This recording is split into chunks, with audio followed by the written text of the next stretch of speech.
ये आकाशवाणी लखनऊ है। इलाकाई खबरें दीबा हाशमी से।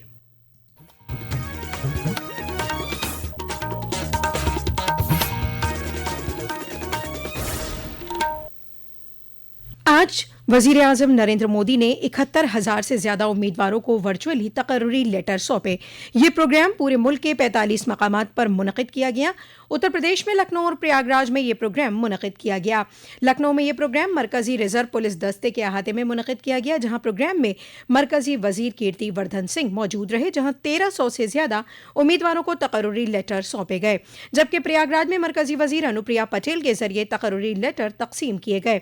वजीर आजम नरेंद्र मोदी ने रिमोट का बटन दबाकर रोजगार मेले का इफ्तिताह किया। इस मौके पर अपने खिताब में वजीर आजम ने कहा कि मरकजी हुकूमत गुज़िश्ता 1-1.5 साल में तकरीबन 10 लाख अफराद को सरकारी नौकरी दे चुकी है। वजीर आजम ने कहा, भारत के युवाओं के सामर्थ्य और प्रतिभा का भरपूर उपयोग हमारी सरकार की सबसे बड़ी प्राथमिकता है।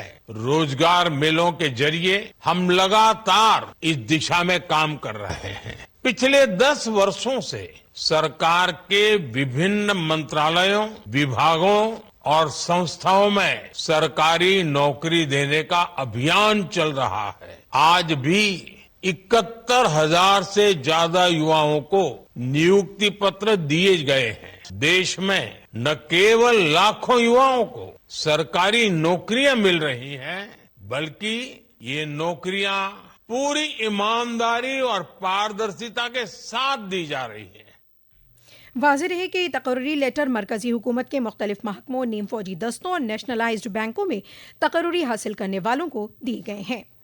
आज साबिक वजीर आजम चौधरी चरण सिंह की 122वीं जयंती है। इस मौके पर वजीर आला योगी आदित्यनाथ लखनऊ में मुनक़िद एक प्रोग्राम में शामिल हुए, जहां वजीर आला ने इस इनेकाद में वजीर आला किसान तहाइफ स्कीम के तहत 11 किसानों को ट्रैक्टर तकसीम किए। साथ ही ताजिरों, ज़रई साइंसदानों और पराली मैनेजमेंट से मुतल्लिक अफसरान को भी एजाज़ से नवाजा।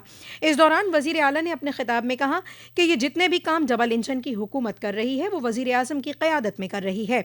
उन्होंने कहा कि मुल्क को खुशहाल बनाने के लिए हमें अपने अन्नदाता किसानों को खुशहाल बनाना होगा।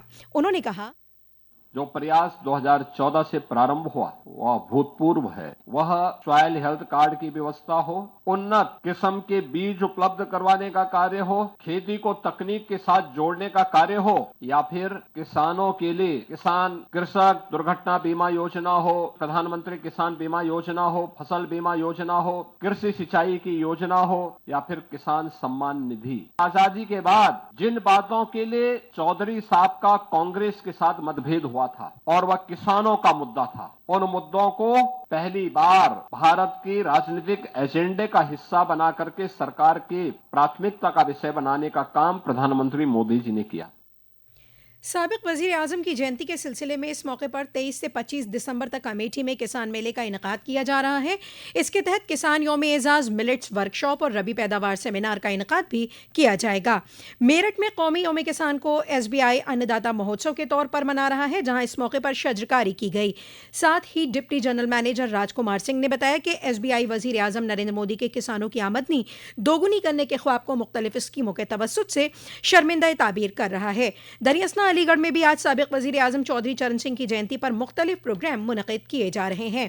जिला हापुड़ के गांव नूरपुर की मड़ैया में भी चौधरी चरण सिंह को नमन करते हुए गुल्हा अक़ीदत पेश किया जा रहा है। पीलीभीत जिले में पूरनपुर कोतवाली इलाके में हुए तसादुम में पंजाब पुलिस और पीलीभीत पुलिस की मुश्तरका मुहिम में 3 खालिस्तानी हिमायती दहशतगर्दों को मार गिराया।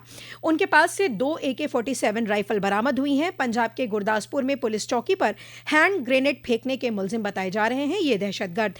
इस कार्रवाई में पुलिस के 2 एहलकार भी जख्मी हो गए हैं। पुलिस के मुताबिक ये तीनों दहशतगर्द पीलीभीत जिले के पूरनपुर इलाके में छिपे हुए थे। ये तीनों पंजाब के बाशिंदे हैं। मौके पर CO सिटी दीपक चतुर्वेदी समेत आला अफसरान पहुंच चुके हैं। आइंदा महीने प्रयागराज में शुरू होने वाले महाकुंभ के लिए जोर शोर से तैयारी चल रही है। अकीदतमंदों की सहूलत के लिए मौसर इंतजाम किए जा रहे हैं। इस आलमी सतही मजहबी सकाफती इनेकाद को भव्य और दिव्य बनाने के लिए कई इक़दाम किए जा रहे हैं। इसी सिलसिले में लखनऊ प्रयागराज रोड को बटरफ्लाई लाइटिंग से सजाया जाएगा। 13 जनवरी से 26 फरवरी तक होने वाले महाकुंभ में जाने वाले अकीदतमंदों, सयाहों और खुसूसी मेहमानों को खुसूसी रास्तों और चौराहों पर खूबसूरत लाइटों की सजावट देखने को मिलेगी।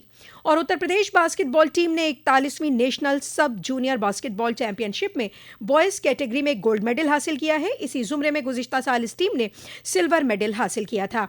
हैदराबाद में 16 से 22 दिसंबर तक मुनक़िद मुकाबले में उत्तर प्रदेश टीम ने सभी मैचों में कामयाबी हासिल की है। इसी के साथ आकाशवाणी लखनऊ से इलाकाई खबरों का ये बुलेटिन खत्म हुआ। अगला बुलेटिन दोपहर 2 बजे FM पर नश्र किया जाएगा।